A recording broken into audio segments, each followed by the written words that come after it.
Gold का H4 time frame last week Jackson Hole से पहले बेरिश सेंटिमेंट के बाद भी गोल्ड ने नया लो नहीं बनाया।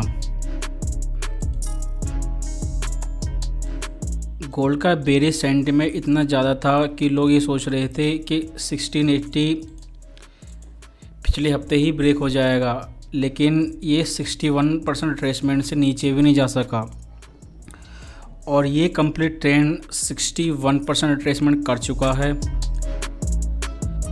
लेकिन इस जैक्सन होल मीटिंग के बाद अब सारी चीज़ें CPI और NFP पर डिपेंड करती हैं। NFP इस हफ्ते के लास्ट में है। अगर बेरिश ट्रेंड की बात करें और बेरिश सेंटिमेंट की बात करें तो ये सारा ट्रेंड जो फेड रेट हाइक साइकिल से शुरू हुआ था, फेड रेट हाइक साइकिल के साथ ही ख़त्म होगा। और फेड अब बोल चुके हैं कि इंटरेस्ट रेट बढ़ाएंगे, लेकिन उसके बाद एक लंबे समय तक एक फ़िक्स लेवल पर उस इंटरेस्ट रेट को होल्ड रखेंगे। इस कंडीशन में अगर 1680 लेवल ब्रेक्स होता है तो आप एज ए सेलर एक साइडवे करेक्शन का इंतज़ार करें। करेक्शन जिगजैग भी हो सकता है और ट्रायंगल करेक्शन भी हो सकता है, और करेक्शन के बाद एक परफेक्ट सेल एंट्री ले सकते हैं। अगर जिगजैग करेक्शन की बात करें तो प्राइस 50 या 61% रिट्रेसमेंट को रिटेस्ट करने के बाद फिर से एक नया लो बना सकता है। अगर इलेट वेव थ्योरी की बात करें तो हमारा सपोर्ट 1729 है, जो हमारा 61% रिट्रेसमेंट लेवल है। लेकिन प्राइस एक्शन के बेस पे हमारा सपोर्ट 1734 है। H4 कैंडल इस लेवल को 3 बार रिटेस्ट कर चुकी हैं और तीनों बार हमें रिजेक्शन देखने को मिलता है। अगर बुलिश सेटअप की बात करें तो यहाँ पर एक डबल बॉटम हो सकता है और आप ब्रेकआउट पर एंट्री ले सकते हैं, लेकिन उसके लिए आपको 1765 लेवल के क्लियर ब्रेकआउट का इंतज़ार करना होगा। सेलर के लिए 1767 से 1777 एक परफेक्ट लेवल है सेल एंट्री के लिए, क्योंकि NFP के समय या उससे पहले प्राइस फिर से एक अपसाइड रिट्रेसमेंट कर सकता है। अगर प्राइस रिट्रेस किए बिना एक नया लो बनाता है तो आप रिट्रेस के बाद रिटेस्ट पर एंट्री ले सकते हैं, लेकिन 1734 लेवल के ब्रेकआउट के बाद रिटेस्ट का इंतज़ार करें। उस कंडीशन पे सेलर का पहला टारगेट 1714 और उसके बाद बॉटम 1680 होगा। जैसा कि पिछली वीडियो में बताया था लास्ट वीक कि बायर्स के लिए 50 से 61% रिट्रेसमेंट लेवल एक बाय जोन है और इस लेवल में एक बाय एंट्री के लिए हैमर पैटर्न का इंतज़ार करें। M30 टाइम फ्रेम पे प्राइस ने 61% रिट्रेसमेंट लेवल पे एक हैमर बनाया था और बायर्स के लिए यही एक बाइंग अपॉर्चुनिटी थी, और प्राइस ने इस हैमर के लो को रिटेस्ट भी नहीं किया। जिन लोगों ने 61% रिट्रेसमेंट लेवल पे एंट्री ली थी और अभी भी वो एंट्री है, तो रिट्रेसमेंट जोन के बायर्स अभी भी प्रॉफिट में हैं और एक नए हायर हाई का इंतज़ार करें, क्योंकि NFP और CPI ये दोनों चीज़ें ड्रॉप होती हैं FOMC से पहले और गोल्ड प्राइस एक नया हायर हाई बना सकता है। ऐसी कंडीशन में एक फोमो बायर की तरह 1802 ख़रीदने से बेहतर है अब अभी उस एंट्री को प्रोटेक्ट करें। अगर हम नए हाई की बात करें और फिर एक्सटेंशन टूल को ड्रा करें, अगर ये बायर अपनी पोजीशन को होल्ड करते हैं तो इनका अपसाइड टारगेट 1854 है, जो बायर इस एंट्री को मिस कर चुके हैं वो प्राइस का फिर से 1802 लेवल तक जाने का इंतज़ार करें। अगर बुलिश ट्रेंड अभी भी एक्टिव है, बुलिश अभी भी बायर कर रहे हैं, तो प्राइस को फिर से 1802 लेवल तक पुश करेंगे। आप ब्रेकआउट के बाद रिटेस्ट पर एंट्री ले सकते हैं। लेकिन लास्ट 2 वीक्स बेयर्स के फेवर में था और बेयर्स के पास एक अभी भी परफेक्ट एंट्री है, क्योंकि इस फ्लैट करेक्शन के बाद प्राइस ईज़िली एक नया लोअर लो बना सकता है, क्योंकि अभी तक प्राइस ने 50% अपसाइड रिट्रेसमेंट नहीं किया है। सो H4 टाइम फ्रेम पे ये 3 आपके सपोर्ट एंड रेजिस्टेंस हैं। अगर 1734 लेवल से नीचे जाता है तो आप ब्रेकआउट के बाद रिटेस्ट पर सेल कर सकते हैं, और बायर्स के लिए ये 1714 लास्ट बाइंग अपॉर्चुनिटी हो सकती है। लेकिन फिर से एक हैमर के लिए इंतज़ार करें, जैसे आपने लास्ट वीक करा था M30 टाइम फ्रेम पे, क्योंकि ये एक H4 टाइम फ्रेम है। 1800 से ऊपर के रेजिस्टेंस और 1680 से नीचे के रेजिस्टेंस इस टाइम फ्रेम पर क्लियर विजिबल नहीं है।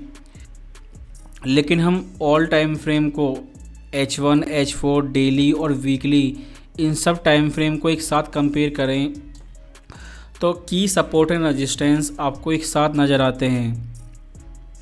अगर सबसे पहले हम वीकली टाइम फ्रेम की बात करें, प्राइस ने 1680 लेवल टेस्ट किया, उसके बाद 1785 लेवल को टेस्ट किया, उसके बाद ये करेक्शन है, तो प्राइस फिर से 1785 लेवल को ब्रेक करेगा और अपर रेजिस्टेंस जोन 1877 को रिटेस्ट कर सकता है।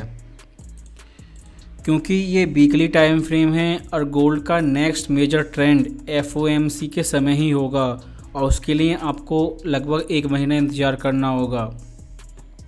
लेकिन तब तक वीकली टाइम फ्रेम पे गोल्ड ईज़िली 1700 लेवल तक रिट्रेस कर सकता है, क्योंकि ये सारी कैंडल मार्च 2021 से आप कंपेयर करें तो 1704 लेवल के पास एक स्ट्रॉन्ग रिजेक्शन दिखाती हैं।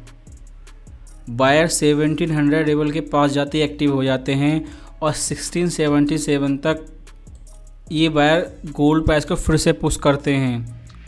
सो वीकली टाइम फ्रेम पे अगर ये 1677 लेवल ब्रेक्स होता है और वीकली कैंडल 1700 लेवल से नीचे क्लोज होती है, तो ब्रेकआउट के बाद आप रिटेस्ट पर फिर से एंट्री ले सकते हैं। प्राइस 1677 लेवल को रिटेस्ट भी कर सकता है और इससे ऊपर भी रिट्रेस कर सकता है। इस तरह का price action Jackson Hole meeting पर पॉसिबल था, लेकिन फेड ने 8 मिनट में सारी चीज़ें ख़त्म कर दी। सो गोल्ड का नेक्स्ट बिग प्राइस एक्शन अब नेक्स्ट FOMC पर डिपेंड करता है। सो अपसाइड रेजिस्टेंस है 1877 और डाउनसाइड सपोर्ट है 1677। लेकिन अगर डेली टाइम फ्रेम की बात करें तो यहाँ पर हमारा पहला अपसाइड रेजिस्टेंस 1785 है। अगर डाउनसाइड सपोर्ट की बात करें तो 1721 है। अगर डेली टाइम फ्रेम पे 1721 लेवल ब्रेक्स होता है तो नेक्स्ट टारगेट 1677 होगा। लेकिन प्राइस इस लेवल को रिट्रेस करने के बाद एक नया हाई भी बना सकता है और नेक्स्ट FOMC मीटिंग तक करेक्शन भी कर सकता है। अगर ये साइडवे करेक्शन है नेक्स्ट डाउनसाइड मूवमेंट से पहले, तो इस करेक्शन के कंप्लीट होने में अभी बहुत समय लगेगा। अगर H1 टाइम फ्रेम की बात करें, पहले price higher high higher low बना रहा था, जो एक परफेक्ट बुलिश ट्रेंड था, लेकिन अब प्राइस लोअर लो लोअर हाई बना रहा है और पहले लो को भी ब्रेक कर चुका है। तो H1 टाइम फ्रेम पे प्राइस बेरिश हो चुका है। अगर H4 टाइम फ्रेम की बात करें, जो एक इंट्राडे ट्रेडर के लिए मोस्ट इम्पोर्टेंट टाइम फ्रेम होता है। अगर आप एक बिगिनर ट्रेडर हैं और इलर्ट वेव, फिर रिट्रेसमेंट, ये सारी चीज़ें समझ में नहीं आती, तो केवल इन सपोर्ट एंड रेजिस्टेंस पे फोकस करें। लास्ट वीक प्राइस ने 1730 लेवल को एज ए सपोर्ट रिटेस्ट किया, 1755 लेवल तक हाई बनाया। आपको एज ए बिगिनर ट्रेडर केवल सपोर्ट एंड रेजिस्टेंस लेवल का इंतज़ार करना है। आपको सपोर्ट पे बाय करना है और रेजिस्टेंस पे सेल करना है।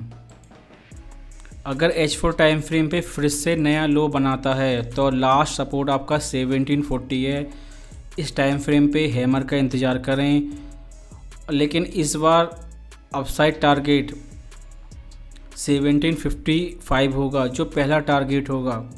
अगर प्राइस इस लेवल को रिट्रेस किए बिना ऊपर जाता है तो आपका अपसाइड टारगेट 1785 होगा। इस लेवल पे आप सेल कर सकते हैं, लेकिन डाउनसाइड टारगेट अगेन आपका 1755, उसके बाद 1730 होगा।